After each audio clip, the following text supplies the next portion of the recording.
তো hello friend, তোমরা সবাই কেমন আছো? আশা করি তোমরা খুব ভালো আছো আর আমি খুব ভালো আছি। তো আজকে দেখো স্নান টান হয়ে একবারে তোমাদের সামনে চলে এসেছি। আজকে হচ্ছে একটা স্পেশাল দিন। কী দিন তোমরা অবশ্যই জানো। আজকে হচ্ছে জামাই ষষ্ঠী, তাই সকাল সকাল স্নান করে কাজকর্ম সেরে স্নান করে নিয়েছি।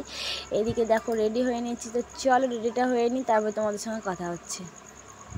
তো এদিকে দেখতে পাচ্ছ আমি কিন্তু রেডি হয়ে নিয়েছি। আর আমাকে কেমন লাগছে তোমরা কিন্তু বলবে। হলুদ কালার শাড়ি আর গোলাপি কালার ব্লাউজ, আমাকে কেমন লাগছে তোমরা একটু কমেন্ট করে বলবে। আর এদিকে আমি রেডি হয়ে নিয়েছি ষষ্ঠীতলায় যাওয়ার জন্য। ওদিকে মেয়েকেও রেডি করে দিয়েছি। তো চলো বেরিয়ে যাওয়া যাক। এই দেখো ভাইপোকে নিয়ে একটা ছোট্ট ভিডিও করলাম। ও আমার মেয়ে বলছে আমি ভিডিও করব না, তারপরে আমার ননদকে নিয়ে করলাম। ননদ বলছে আমাকে ভিডিওতে নাও। দেখো আমার মেয়ে কিন্তু প্রথমে ভিডিওতে আসছিল না, তারপর শেষ ক্লাস যখন মাঠ দিয়ে যাচ্ছিলাম তখন দেখো মেয়ে এসছে। পিছনে কিন্তু মেয়ে আর মেয়ের বাবা আসছে, এদিকে আমি। তোমরা তো ভাবছো যে মাঠে মাঠে কোথায় যাচ্ছে, তো আমরা কিন্তু মাঠে মাঠে ষষ্ঠীতলায় যাচ্ছি। আমার দিয়ে কিন্তু আমরা মাঠ দিয়ে আসছিলাম কারণ আমাদের ষষ্ঠীতলাটা হচ্ছে মাঠের মাঝখানে যে নদীটা দেখছি, নদীর ওই পারে আমাদের বাড়ি আর এপারে হচ্ছে ষষ্ঠীতলা। তাই আমাদের নদীটা ঘুরে ঘুরে আসতে হয়। আমাদের দিকে তো নৌকা ছাড়ে না, তাই ঘুরে এসেছি। আর মাঠের মাঝখানে হচ্ছে ষষ্ঠীতলা। চারিদিকে দেখো মাঠ, পুরোটাই ফাঁকা মাঠ। আর ষষ্ঠীতলাটা কিন্তু এই বছর পরিষ্কার করে কাটা হয়নি, এবছর পরিষ্কার করেনি বলে কিরকম ঝোপঝোপ লাগছে, কিরকম জঙ্গল লাগছে।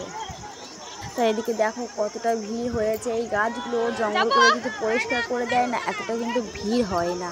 এদিকে দেখো কেমন প্রচুর ভিড় হয়েছে। আর এতটাই গরম ছিল সেদিন থেকে মানুষ হাঁপিয়ে যাচ্ছিলো। আমি তো প্রচণ্ড ক্লান্ত হয়ে গেছি। এদিকে দেখো ভাইপো আবার আমার কোলে এসছে, আর মেয়ে দেখো মেয়ের বাবার কোলে। এদিকে ছেলেটাকে প্রচণ্ড গরম লাগছে। এদিকে দেখো সবাই কিন্তু ষষ্ঠী করা শুরু করে দিয়েছে। কাজটার অবস্থা একবার দেখো কত সুন্দর করেছে গরম।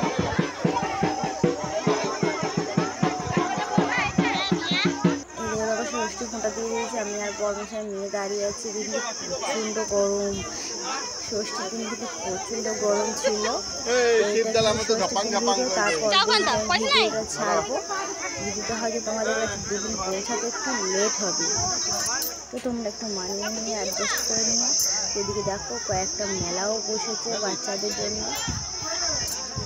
এদিকে দেখো দুই একটা মেলা বসছিল, অতটা মেলা দেখাতে পারিনি, প্রচণ্ড ভিড়। এদিকে দেখো ননদ হাই কোন থেকে, এদিকে জামাই বাবু সবাই কিন্তু এসে। আমার ননদটা কিন্তু ভিডিও করে, ওরও একটা চ্যানেল আছে, জ্যোৎস্না দাস ওর চ্যানেল আছে। তোমরা অবশ্যই চ্যানেলটাকে সাবস্ক্রাইব করে দিও।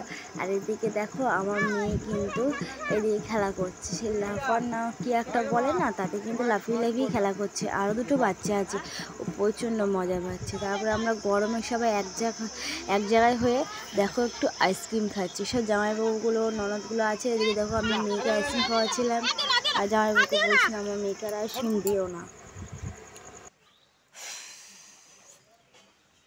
তো তোমরা দেখতে পেলে যতটা সম্ভব তোমাদেরকে দেখিয়েছি বা দেখানোর চেষ্টা করেছি। প্রচণ্ড ভিড় ছিল, তোমরা তো দেখতেই পেয়েছো কতটা ভিড় ছিল। ভালোভাবে হয়তো আমি ভিডিও করতে পারিনি, যতটা পেরেছি ভিডিও করেছি। রোদে রোদে এসে আমি প্রচণ্ড ক্লান্ত হয়ে গেছি, সব কিছু চেঞ্জ করে নিয়ে একটু বসেছি। তো তোমরা দেখতে পেলে আমরা ষষ্ঠীতলা গেছিলাম। ষষ্ঠীতলা কিন্তু চারিদিকটা পুরো মাঠ, মানে মাঠের মাঝখানে ষষ্ঠীতলা। আর এই গরমের মধ্যে যেতে যেতে প্রচণ্ড কষ্ট হয়েছিল, তাই একটু রেস্ট নিচ্ছি বসে বসে, চেঞ্জ করে নিয়েছি। তো চলো কিছু খেয়ে নেওয়া যাক, তারপর তোমাদের সঙ্গে আবার কথা বলছি। তো এইদিকে দেখো আমি চোখ মুখ তলা উঠে পড়েছি, ঘুমিয়ে পড়েছিলাম। তো ভিডিওটা এখানে শেষ করছি। যদি ভালো লাগে তো লাইক কমেন্ট শেয়ার সাবস্ক্রাইব করতে ভুলো না। ফেসবুক পেজ দেখলে পেজটা অবশ্যই ফলো করে দিও।